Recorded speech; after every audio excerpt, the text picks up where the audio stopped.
Hello മുത്തുമണികളെ, നമ്മുടെ പത്രമാറ്റിൻ്റെ ഇന്നത്തെ വിശേഷത്തിലിട്ട് ഏവർക്കും സ്വാഗതം. അപ്പോൾ നമ്മുടെ ചാനലൊക്കെ എല്ലാവരും കാണുന്നുണ്ടെന്നറിയാം. അപ്പോൾ ഇഷ്ടപ്പെടുന്നവരൊക്കെ നമ്മുടെ വീഡിയോ ലൈക്ക് ചെയ്യാനും ഷെയർ ചെയ്യാനും നിങ്ങളുടെ വിലയേറെ അഭിപ്രായങ്ങളൊക്കെ കമൻറ്റ് ചെയ്യാനും മറന്നു പോകരുത് കേട്ടോ. അപ്പോൾ നമ്മുടെ ചാനൽ ഇതുവരെ സബ്സ്ക്രൈബ് ചെയ്യാത്ത ആരെങ്കിലുമൊക്കെ ഉണ്ടെങ്കിൽ ഒന്ന് സബ് ചെയ്ത് സപ്പോർട്ട് ചെയ്യണേ. അപ്പോൾ നമുക്ക് ഇന്നത്തെ വിശേഷത്തിലൂടെ പോയാലോ. അങ്ങനെ നമ്മുടെ അനാമികയും അച്ഛനും കൂടെ നമ്മുടെ വക്കീലിനെ കാണാൻ വരികയാണ്. അങ്ങനെ വക്കീൽ ഓഫീസിലെത്തി നമ്മുടെ വക്കീൽ പറയുന്നുണ്ട്, വിത്ത് എവിഡൻസോട് കൂടി തന്നെ നമുക്ക് അനന്തപുരിക്കാർക്കെതിരെ നല്ല രീതിയിൽ കേസ് ഫയൽ ചെയ്യാം. നിങ്ങൾ യാതൊരു ഇതും വിചാരിക്കേണ്ട. കാര്യം എൻ്റെ ക്യാമറയിൽ പതിഞ്ഞ കാര്യങ്ങൾ, വേണുവിനെ തല്ലിയതെല്ലാം പതിഞ്ഞിട്ടുണ്ട്. അതുപോലെ അനാമികയെ തല്ലിയതിൻ്റെതും എല്ലാം ഡീറ്റെയിൽ ആയിട്ട് തന്നെ നമ്മൾ കോടതിയിൽ സബ്മിറ്റ് ചെയ്യുന്നത്. അനന്തപുരി തറവാട്ടിലെ കാരണവരായ മൂർത്തിയെയും മൂർത്തിയുടെ ഭാര്യയെയും കൊച്ചുമോനെയും അത് പോരെങ്കിൽ അവിടെയുള്ള ഓരോരുത്തരെയും നമുക്ക് കോടതിയിൽ കയറ്റാമെന്നുള്ളത് നമ്മുടെ വക്കീൽ പറയുന്നുണ്ട്. അതുപോലെ ഇനി അഥവാ എന്തെങ്കിലും മനമാറ്റം വരാൻ ചാൻസ് കുറവാണ്. അഥവാ ഇനി എന്തെങ്കിലും മനമാറ്റം മൂർത്തിക്ക് വരികയാണെങ്കിൽ ഇനി 10ഉം 20ഉം കോടിയിലൊന്നും ഒതുങ്ങൂല, നേരെ 50 കോടി. അതിൽ കുറഞ്ഞ ഒരൊറ്റ കോംപ്രമൈസും നമ്മളില്ല. അപ്പോൾ നമ്മുടെ വേണു പറയുന്നുണ്ട് വക്കീലിനോട്, എനിക്ക് അയാളെ സംബന്ധിച്ച് ആലോചിച്ചിട്ട് എനിക്ക് തോന്നുന്നില്ല അയാൾ കോംപ്രമൈസിനൊന്നും ഒതുങ്ങുമെന്ന്. അപ്പോൾ നമ്മുടെ അനാമിക വക്കീലിനോട് ചോദിക്കുന്നുണ്ട്, വക്കീലെ നമ്മളിപ്പോൾ ഇതിലേക്ക് പോയാലും എന്തെങ്കിലും നേട്ടം ഉണ്ടാവുമോ? അപ്പോൾ നമ്മുടെ വക്കീൽ പറയുന്നുണ്ട്, എന്തായാലും മോളെ ഒരു കാര്യം ഉറപ്പാണ്, നീ ഡൈവോഴ്സിലേക്ക് നമ്മൾ പോയിരുന്നാലും ആ ഭർത്താവിൻ്റെ പേരിലുള്ള സ്വത്തിൻ്റെ ഒരു വീതം എന്തായാലും നിനക്ക് തന്നേ പറ്റുള്ളൂ. എന്തായാലും നമുക്ക് വിജയം തന്നെയാണ്. അപ്പോൾ അതുകൊണ്ട് നീ അതോർത്ത് മോള് ടെൻഷൻ ആവണ്ട എന്ന് പറഞ്ഞ് വക്കീൽ അവരെ നല്ല രീതിയിൽ കോൺഫിഡൻറ്റ് കൊടുക്കുകയാണ്. ഓക്കെ ആയിക്കോട്ടെ. എന്നിട്ട് വക്കീൽ പറയുന്നുണ്ട്, എന്തൊക്കെയാണെങ്കിലും കിട്ടുന്നതിന് 20% എനിക്കാണ്, അതൊന്നും ഒരു വിഷയമല്ല എന്ന് അനാമിക പറയുന്നത്. വക്കീലിന് എത്ര വേണമെങ്കിലും തരാം, കേസ് നമ്മൾ വിജയിച്ചെടുക്കണം, അതിലാണ് കാര്യമെന്ന് നമ്മുടെ അനാമിക പറയുന്നുണ്ട്. അങ്ങനെ അത് കഴിഞ്ഞ് വക്കീൽ എല്ലാ ഉറപ്പും അവർക്ക് കൊടുത്ത് അവരവിടെ നിന്ന് ഇറങ്ങുകയാണ്. അപ്പോൾ ഈ സമയത്ത് നമ്മുടെ അനിയും നന്ദും മറ്റാരും കാണാണ്ട് വെറുതെ ഒന്ന് പുറത്തൊക്കെ പോവാണ്. അവർക്ക് ഇങ്ങനെ ഒരു ഇത് വന്നല്ലോ.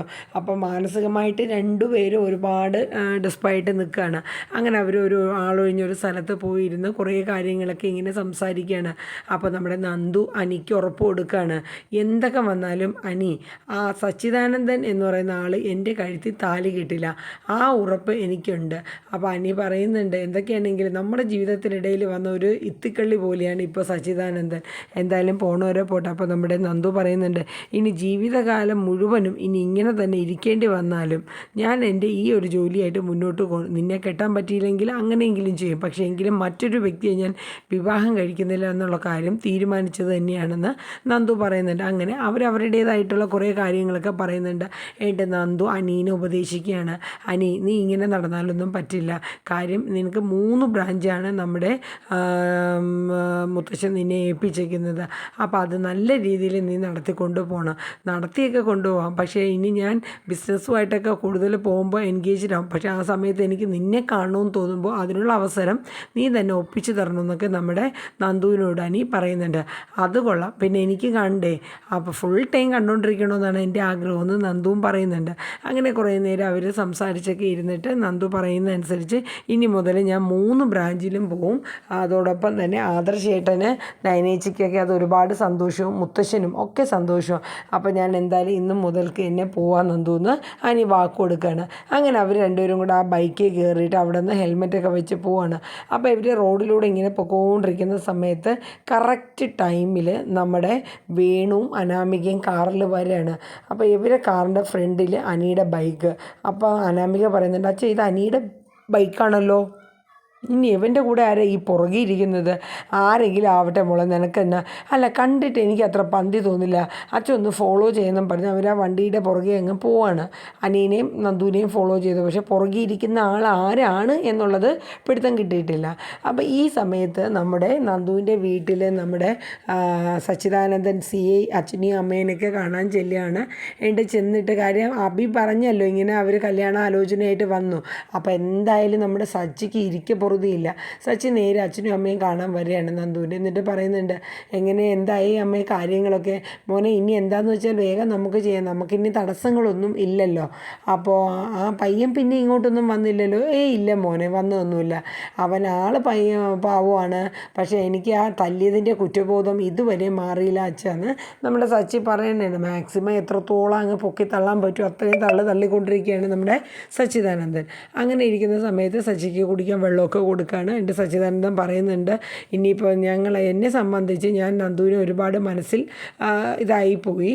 അപ്പോൾ എത്രയും വേഗം കല്യാണമൊക്കെ നടത്തണം. അത് കഴിഞ്ഞിട്ട് നമുക്ക് ഇതിൻ്റെ അടുത്ത ഒരു ഇതിലൊക്കെ നമുക്ക് ഒരുമിച്ച്, അതായത് നമ്മുടെ IPS പോസ്റ്റിന് വേണ്ടിയിട്ടൊക്കെ ഇനി എനിക്കും നന്ദുവിനും എന്തായാലും ട്രൈ ചെയ്യണം. കല്യാണം കഴിഞ്ഞിട്ട് എന്തായാലും എനിക്ക് കിട്ടിയില്ലെങ്കിലും നന്ദുവിന് കിട്ടുമെന്നുള്ള കാര്യം എനിക്ക് ഉറപ്പാണ്. ഞാൻ എൻ്റെ അമ്മയോട് നന്ദുവിൻ്റെ കാര്യങ്ങളൊക്കെ പറഞ്ഞു. ഞാൻ ആഗ്രഹിച്ചതുപോലെ നല്ല തൻ്റെയിടം ഒരു കുടുംബം മുന്നോട്ട് കൊണ്ടുപോകാൻ കഴിവുള്ളൊരു കുട്ടി തന്നെയാണ് നന്ദു എന്നൊക്കെ ഞാൻ എൻ്റെ അമ്മയോട് പറഞ്ഞു. പിന്നെ വീട്ടിലെ ജാതകം അമ്മ നോക്കിയതിലും വലിയ പൊരുത്തക്കേട്, അതായത് വലിയ കുഴപ്പങ്ങളൊന്നും ജാതകത്തിൽ ഇല്ല. അപ്പോൾ നന്ദുവിൻ്റെ അമ്മ പറഞ്ഞു, ഞാനും നോക്കി മോനെ, നാളെ തമ്മിൽ മധ്യ രീതിയിലേ ഉള്ളൂ, പക്ഷേ പൊരുത്തത്തിൽ നല്ല ജോഡികളാണ് നിങ്ങളെന്നുള്ളത് അമ്മ പറഞ്ഞു. അപ്പോൾ ഇനി നമുക്ക് കാര്യങ്ങളൊക്കെ പെട്ടെന്ന് തന്നെ നടത്താമെന്ന് നമ്മുടെ സച്ചി പറയുകയാണ്. ആയിക്കോട്ടെ മോനെ, അപ്പോൾ എൻ്റെ 2 അമ്മാവന്മാരും കൂടെ ഈ അടുത്ത് തന്നെ ഇങ്ങോട്ട് വരുന്നുണ്ട്. അപ്പോൾ ട്രാൻസ്ഫർ ആയൊക്കെ പോകുന്നതിന് മുന്നേ കാര്യങ്ങൾക്ക് ഒരു സ്പീഡപ്പ് വേണം എന്നൊക്കെ പറഞ്ഞ് സച്ചിദാനന്ദൻ കാര്യം അന്ന് അവതരിപ്പിക്കുകയാണ്. അതായത് ഇനി എത്രയും പെട്ടെന്ന് നീട്ടേണ്ട കാര്യം, ഈ നീണ്ടു പോകും തോറും പല പ്രശ്നങ്ങളും വന്നുകൊണ്ടിരിക്കുകയാണല്ലോ. അപ്പോൾ അത് കണക്കിലെടുത്താണ് നമ്മുടെ സച്ചി ഈ ഗോളങ്ങ് അടിക്കുന്നത്.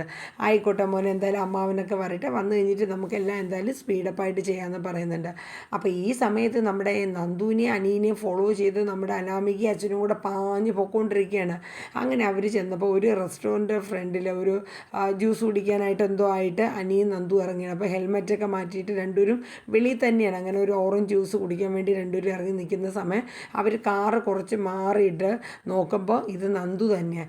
അപ്പോൾ വേണു പറഞ്ഞു കൊടുക്കുന്നുണ്ട്, മോളെ ഇതൊക്കെ ഫോണിലെടുത്തോ, കോടതിയിലും ഒക്കെ വേണ്ടി വരും. പിന്നെ ആ സച്ചിദാനന്ദനെ കാണിക്കാനുമായി അവന് ഒരു സംശയരോഗം ഉള്ളിൽ വരുത്താൻ ഇത്രയും നല്ലൊരു എവിഡൻസ് ഇനി വേറെ ഇല്ല. അങ്ങനെ അനാമിക എല്ലാം ഡീറ്റെയിൽ ആയിട്ട് തന്നെ ഫോണിൽ പിടിച്ചെടുക്കുകയാണ്. അങ്ങനെ ഫോണിലെല്ലാം എടുത്തു കഴിഞ്ഞ ശേഷം അവരവിടെ നിന്ന് പോകണം. ആ സമയം നന്ദു, കാരണം അവർ കണ്ടു എന്ന് അറിയിക്കാനായിട്ട് നിന്നില്ല. നന്ദുവും അനിയും അവരെ ഇതിലും പോകുന്നു, ഇവരെ രീതിയിലും പോകണം. എന്നിട്ട് നേരെ സച്ചിദാനന്ദനെ വിളിച്ചിട്ട് ഈ വീഡിയോയും കാര്യങ്ങളൊക്കെ ഇട്ട് കൊടുക്കണം. എന്നിട്ട് നമ്മുടെ വേണു പറയുന്നുണ്ട്, അതെ സാറേ കല്യാണം കഴിക്കുന്നതൊക്കെ കൊള്ളാം, പക്ഷേ എവനെയും വിട്ടുപോലെ എവൻ എവളെയും വിട്ടു പോവില്ല, എന്തായാലും ആ കാര്യത്തിൽ എനിക്ക് ഉറപ്പാണെന്ന് വേണു പറയുന്നുണ്ട്. അപ്പോൾ നമ്മുടെ സച്ചി പറയുന്നുണ്ട്, അങ്ങനെ പൂർണ്ണമായിട്ടും നന്ദുവിന് അനിയെ ഒഴിവാക്കാൻ പറ്റില്ല. കാരണം നന്ദുവിൻ്റെ 2 ചേച്ചിമാരുടെയും ഭർത്താക്കന്മാരുടെ അനിയനാണ് അനി. അപ്പോൾ അതുകൊണ്ട് അവർ ആ രീതിയിലുള്ള ബന്ധമാണ്. എന്ത് ബന്ധമാണെങ്കിലും ശരി സാറേ, എന്തായാലും ഇതൊക്കെ ഞാൻ കോടതിയിൽ സമർപ്പിക്കും എന്നുള്ള രീതിയിൽ അനാമിക പറയുന്നുണ്ട്.